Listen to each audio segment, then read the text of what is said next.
पाकिस्तान के जिला मुजफ्फरगढ़ से ताल्लुक रखने वाले दुबई में मुकीम मारूफ बिजनेसमैन और पीटीआई के रहनुमा हाजी अब्बास मंदूर का कहना है कि जिला मुजफ्फरगढ़ में यूनिवर्सिटी का कयाम वक्त की जरूरत है। वो वजीर आजम इमरान खान से मुतालबा करते हैं कि जल्द अज जल्द यूनिवर्सिटी बनाई जाए।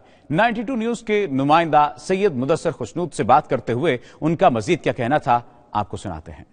जिला मुजफ्फरगढ़ के अवाम इन दिनों यूनिवर्सिटी का मुतालबा कर रहे हैं, जो कि हमारे जिले की जरूरत है।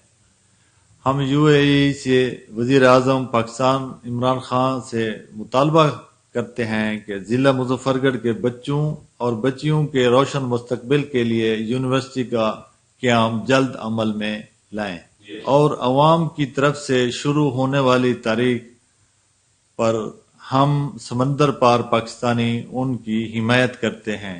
बेशक उनका भी हक बनता है जिला मुजफ्फरगढ़ के लिए, क्योंकि जिला मुजफ्फरगढ़ की आवाम उनको कामयाब किया, तो उनका हक बनता है यूनिवर्सिटी के लिए सब मिल के कोशिश करें।